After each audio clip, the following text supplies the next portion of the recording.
name is Professor Margaret Newell. I am a specialist in early American history here at Ohio State, and that includes colonial America, the American Revolution, Native American history, and I also teach more general courses that go right up through the American Civil War.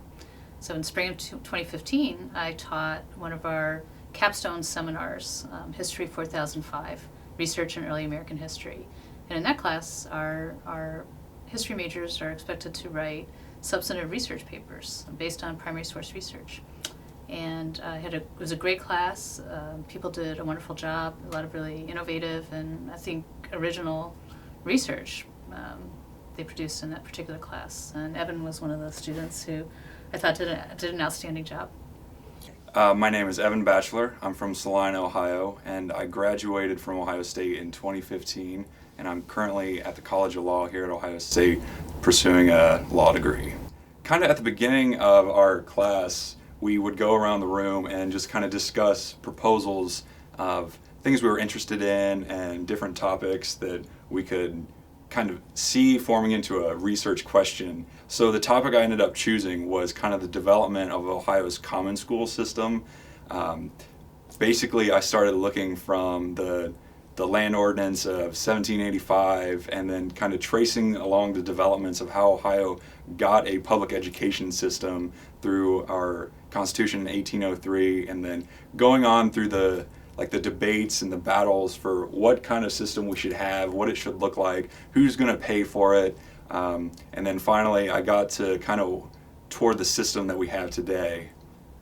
Well, I liked Evin's project right from the start. I thought it was a great idea. I gave him some ideas about sources, where to find information, where he could get information on some of the legislation he was looking at. A lot of the time it felt like just going into the research was like we were in some kind of a stormy sea, and then Professor Newell was here being our lighthouse on the shore, kind of guiding us where to go and what to look for. So it was really helpful. There were questions that I would have where I just couldn't find a source, because a lot of the times I might be able to find like a secondary source or whatnot, but it was difficult to find the primary sources sometimes I wanted to go for. So she'd make recommendations like look up the archives at the Ohio Historical Society. So in the class, I definitely learned some better research skills on finding a question and then being strategic about how you go about finding the answers to that question, because there's just so much information out there, and sometimes you're going to find stuff that is just totally irrelevant, but you have to kind of sift through and be strategic about what you're actually looking for and what kind of information is going to help you answer your question. But the class reminded me just how much fun history can be in itself, and why I initially got into history, just because there's just so many neat questions of what people have done in the past and how we got to where we are, and that's really what interested me to begin with. So, I mean, from my point of view, Evin was a very well-directed, self-directed student. He had a good topic from the beginning.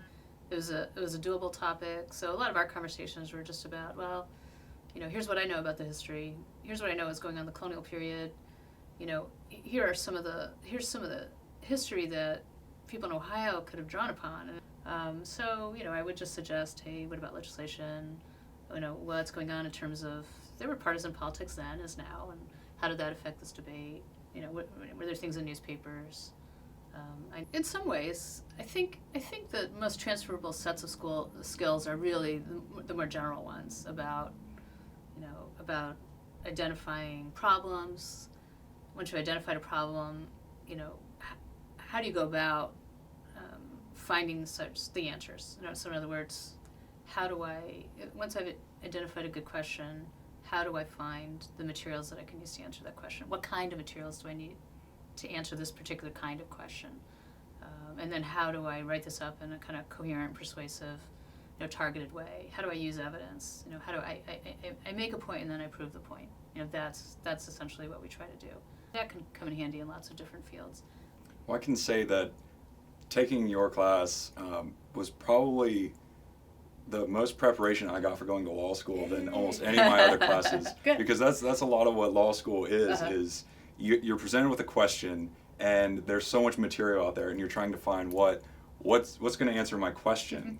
And that's what a lot of the time we're doing when I'm taking classes over the law school. Like for my legal analysis and writing class, it's finding the case material, the legislative history, all these different sources that help me answer this legal question. So I mean, I had a history in, or a background in history and political science, and you'd think that the political science might have more of an impact on preparing me for law school, but really I'd say it was my history writing courses that really prepared me the most. I remember freshman, sophomore year, I was one of those that felt intimidated, but until I actually started talking with my professors, and then it was like, why was I intimidated? Because they're all the nicest people who want to help me, want to engage with students. So yeah, you just have to break down those barriers. And unfortunately, I waited a little bit too long to break those down, but by the time I got to junior, senior year and took Professor Newell's American Revolution class and then the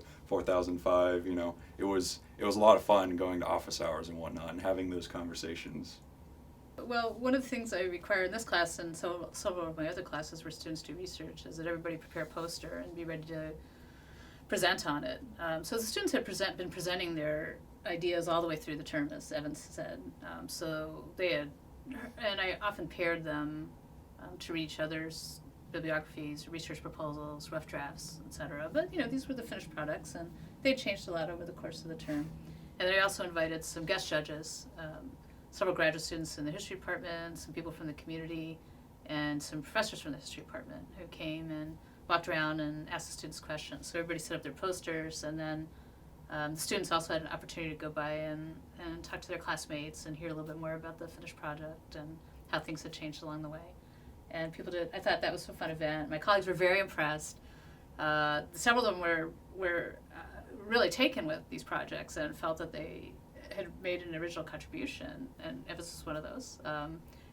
To tell you how much fun that was, I still have my poster You do? hanging Yay! outside my door in my apartment. That's hilarious. It's kind of my reminder in the morning, you know, if I had a bad night or homework was really hard, that I can do something academically well. You know, I would definitely say that our history department is very personal.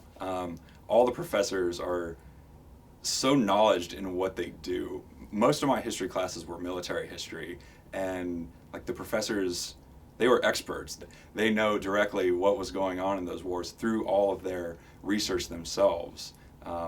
It's just such a strong faculty. We'd sometimes ask the craziest questions in class, but they still had an answer because that's how much they know about these topics that they're teaching. And that's what I really appreciated. Like we were actually learning from the faculty who have done the work on these topics. So, I guess if there was one more thing I would say, it's that History 4005 was just such a unique class in how intimate it was. Like every class, everyone would come, we'd either read a book or we're preparing our papers, and then we would have a discussion in the class about what we learned over the past week. And it was really a lot of fun to have such good interaction with Professor Newell, but also with each other.